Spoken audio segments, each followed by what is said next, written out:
حضرت ہارون علیہ السلام حضرت موسیٰ علیہ السلام کے حقیقی بھائی تھے اور ان سے 3 سال بڑے تھے۔ جس وقت اللہ تعالیٰ نے حضرت موسیٰ علیہ السلام کو نبوت عطا کی اور حکم دیا کہ فرعون کے پاس جاؤ اور اسے دین حق کی دعوت دو، اس نے بڑا ظلم کر رکھا ہے، تو اسی وقت حضرت موسیٰ علیہ السلام نے حضرت ہارون علیہ السلام کی فصاحت و بلاغت اور قوت بیانی کو دیکھ کر ان کی نبوت کے لیے اللہ تعالیٰ سے دعا فرمائی۔ اللہ تعالیٰ نے حضرت موسیٰ علیہ السلام کی دعا قبول فرمائی اور ہارون علیہ السلام کو بھی نبوت عطا فرمائی۔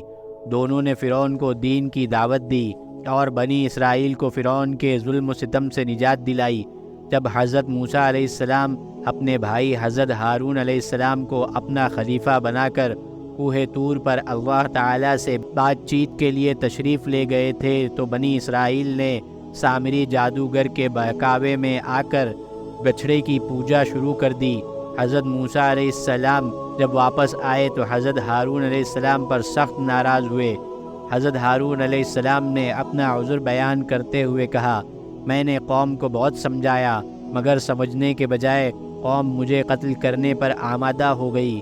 حضرت ہارون علیہ السلام شروع سے ہی حضرت موسیٰ علیہ السلام کے ساتھ مل کر بنی اسرائیل کو سیدھے راستے پر لانے کی کوشش کرتے رہے۔